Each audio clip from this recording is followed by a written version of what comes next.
तो अच्छे पार्ट में भगवत भाव सच्चाई की बातें भरी हुई, जितना तुमने अनंत जन्मों में किया है, और बुरे पार्ट में बुराई की है। ऐसा कोई नहीं है जिसमें अच्छाई ना हो, और ऐसा कोई नहीं है जिसमें बुराई हो। आपको माया नहीं पकड़े, आप पकड़े हो। रुपया से आप प्रेम करते हो, स्त्री से आप प्रेम करते हो, शरीर से आप प्रेम करते हो, नाना प्रकार की वासनाएं व्यसन आप करते हो। आपको जबरदस्ती किसने पकड़ा है? पर ये गेम है। अब कहते कि भगवान ने ऐसा रचा क्यों, तो भाई फिर इसका उत्तर भगवान से लो, क्यों रचा। अब हम भगवान की बात अगर तुम्हें बताएंगे तो तुम्हारी समझ में नहीं आएगी। भगवान ने अपने आप से अपने आप को रचा है, किसी और को ले। मान लो कोई भी गंदे आचरण करोगे, खान पान गलत करो, ये सब बकवास हो जाएगा, परमार्थ नहीं रहता। बकवास तो बहुत होता है। शुद्ध आचरण और सही ढंग से भजन तो बहुत जल्दी लाभ प्राप्त हो जाता है। राधे राधे प्रिय भक्तों, स्वागत है आपका आज के इस वीडियो में। आज के इस वीडियो में हम देखेंगे कि जब महाराज जी से एक भक्त ने प्रश्न किया कि महाराज जी, जब हमारे अंदर ही भगवान है तो फिर गंदे विचार और क्रोध क्यों आता है। प्रिय भक्तों, इस पर महाराज जी ने क्या कहा जानेंगे आज के इस वीडियो में। प्रिय भक्तों, वीडियो बहुत ही महत्वपूर्ण होने वाला है, इसलिए वीडियो को अंत तक जरूर देखना। तो चलिए देखते हैं यह वीडियो। जशवंत चौधरी जी, राजस्थान से। राधे राधे महाराज जी। महाराज जी, हमारे मन में भगवान जी के विराजमान होते हुए भी हमारे मन में कई बार गलत विचार, गलत आचरण, किसी के प्रति क्रोध, घृणा के भाव क्यों आ जाते हैं? बच्चा, इसके दो रूप है। एक है सतमन और एक है असत मन। जैसे एक होती बुद्धि, सुबुद्धि, और एक होती कुबुद्धि। बुद्धि में ही दो पार्ट है। सुमति कुमति सबके उर राही, नाथ पुराण निगम अस कहाई।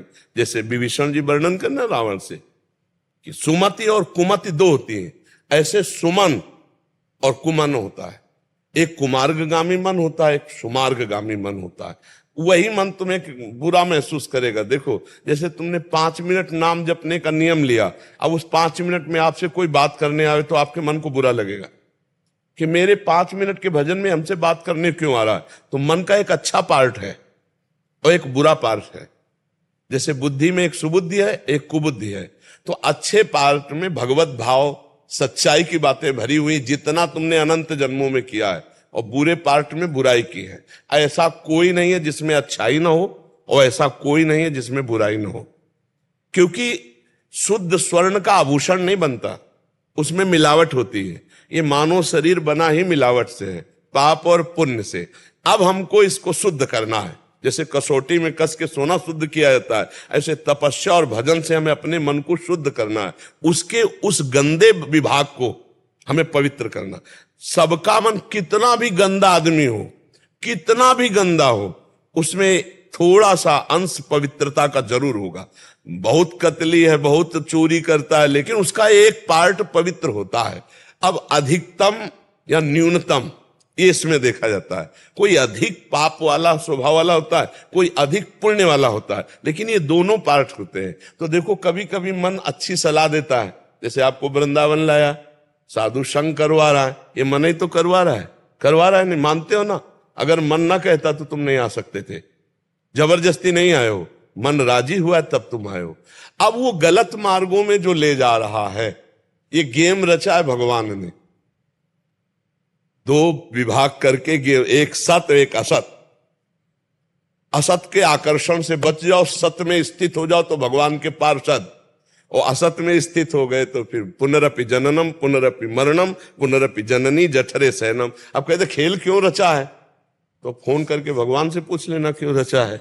क्योंकि वो स्वयं से स्वयं की रचना की, किसी दूसरे की नहीं। वो आप भी वही हो। अब भूल गए अपने आप को शरीर राग के कारण, तो आपको लगता है कि परमात्मा का अंश मैं कैसे हो सकता हूं, मैं परमात्मा स्वरूप कैसे। तू परमात्मा स्वरूप ही है, अंश नहीं, सीधे परमात्मा स्वरूप ही है। इस शरीरों के राग में अपने को भूल गया है। इसलिए जो मन में असत भाव है, उनको निकालने के लिए बच्चा मानव देह मिला है। अब मन कह रहा है कि गंदी बात करना है, आप निश्चय कर लिए नहीं करना है, आप जीत गए। वहीं भगवान बैठे इंद्रियाणाम मनश्चास में, पर वो जिस भाग में बैठे हैं वो सत्य और पवित्र और सच्चिदानंद है। अब असत भाव को छोड़ो, श्री कृष्ण अनुकूलेन प्रतिकूलस्य वर्जनम। प्रतिकूल आचरणों का त्याग करो, पूरा मन भगवान बन जाएगा। पर करना ये तुम्हें पड़ेगा। ये गेम है, ये खेल है, ये तुम्हें करना पड़ेगा। गंदी बातों का त्याग करने के लिए तुमको तत्पर होना पड़ेगा। जैसे अभी पीछे वाले में कहा कि हमें माया पकड़े, तो हमें बताओ कौन सी माया पकड़े, क्या पकड़े? आप पकड़े हो, आपको माया नहीं पकड़े, आप पकड़े हो। रुपया से आप प्रेम करते हो, स्त्री से आप प्रेम करते हो, शरीर से आप प्रेम करते हो, नाना प्रकार की वासनाएं व्यसन आप करते हो। आपको जबरदस्ती किसने पकड़ा है? आपने सबको पकड़ रखा है। आप छोड़ दो, कहां माया है? कौन पकड़े हुए? आप ही शरीर राग से, आप ही नाना प्रकार के आचरणों से फंसे हो। तो समझ पा रहे हो बच्चा, ये खेल है, इस खेल में आपको जीतना है। नाम जप करते हुए, सत्संग सुनते हुए हमें गंदे आचरण वाला जो पार्ट है मन को, उसको शुद्ध करना। अगर उसको शुद्ध कर लिए तो इंद्रियाणाम मनश्चास्मि, मन भगवान श्री कृष्ण, वही तुम्हें अनुभव हो जाएगा और आप परम पद के अधिकारी हो जाओगे, भगवत पार्षद बन जाओगे। अब जैसे योग्यता के बिना कोई पद मिलता है क्या? आप विचार, अयोग्य आदमी पद में बैठ भी जाए तो वो टिक नहीं पाएगा।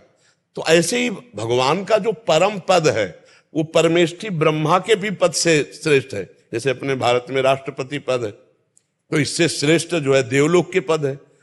लोकपाल वरुण, लोकपाल अग्निदेव, लोकपाल वायुदेव, इनसे भी बड़ा पद इंद्र का है, देवराज इंद्र। फिर इनसे भी बड़ा पद जो है गंधर्वों का और प्रजापतियों का। फिर इसके बाद सबसे बड़े प्रजापति पारमेष्ठी पद ब्रह्मा जी, और उससे भी बड़ा पद है भगवान का पार्षद पद, भगवान का दासत्व पद। तो अब काम विजयी, क्रोध विजयी, लोभ विजयी, मोह मद, इनसे विजय प्राप्त किया हुआ, सब में भगवान की भावना, वो भगवत स्वरूप माना जाता है। तो अब उसी मन में भगवान है, उसी में भगवान है, पर वो प्रक्रिया के द्वारा मन के असत वासनाओं को हटाकर भगवान को प्रकट करना होगा। यही साधना है। जैसे दूध में घी है, पर दूध में पूड़ी निकाल के दिखाओ, दूध में पूड़ी डाल के नहीं निकलेगी।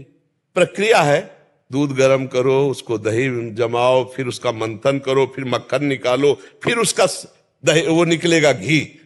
ऐसे मेहंदी में लालिमा है जोर की, और पूरे पेड़ को, पूरे पत्ते को चीर के देख लो, कहीं लाली नहीं दिखाई देगी। प्रक्रिया है, बांटो उसको, बांट के कुछ क्षण हाथ में लगाए रखो, फिर धो ले, देखो लाल हो जाएगा। ऐसे परमात्मा तुम्हारे मन में है, पर उसकी प्रक्रिया है। साधना करो, असत वासनाओं को हटाओ, वो प्रकाशित हो जाएगा। समझ पा रहे बच्चा? पर ये गेम है। अब कह दे कि भगवान ने ऐसा रचा क्यों, तो भाई फिर इसका उत्तर भगवान से लो, क्यों रचा। अब हम भगवान की बात अगर तुम्हें बताएंगे तो तुम्हारी समझ में नहीं आएगी। भगवान ने अपने आप से अपने आप को रचा है, किसी और को नहीं। वो अपने आप से अपने आप को रचा है, अपने आप से अपने आप का पालन करता है, अपने आप से अपने आप का श्रृंगार कर लेता है। अब इतना ज्ञान कहाँ है कि ये बात तुम समझ पाओ कि वो अब तुम भी वही हो। तत्त्वम असि, वेद का महावाक्य है। तत् माने वो, त्वम माने वह, तुम, असि माने हो, तुम भी वही हो। पर भूल गए, अपने को हम शरीर मानने लगे, अपने को मन मानने लगे, अपने को अंतःकरण मानने। अब थोड़ा भजन करो तब आगे समझ में आएगा। नाम जप करो, सत्संग सुनते रहो, गलत आचरणों से बचो। मेरी बात ही मान ले। कोई नशा तो नहीं करते? पक्का? कुछ अगर नशा करोगे तो सब बकवास हो जाएगा। मान लो कोई भी गंदे आचरण करोगे, खान पान गलत करो, ये सब बकवास हो जाएगा। परमार्थ नहीं रहता, बकवास तो बहुत होता है। शुद्ध आचरण और सही ढंग से भजन तो बहुत जल्दी लाभ प्राप्त हो जाता है, बहुत जल्दी। ज्यादा समय नष्ट नहीं होता। ज्यादा समय नष्ट ऐसे होता है कि हम थोड़ा भजन करते, जैसे हम चुल्लू भर मटकी में पानी डालते जाएं और 4-5 साइड से छेद हो जाए, वो कभी नहीं भरेगी। ऐसे 50 वर्ष साधना करते हो जाते हैं, लाभ नहीं मिलता, क्योंकि अगल बगल छेद रहते, वो सब निकलता है। छेद बंद कर दो और एक एक बूंद डालने लगो तो भर जाएगा एक दिन घड़ा।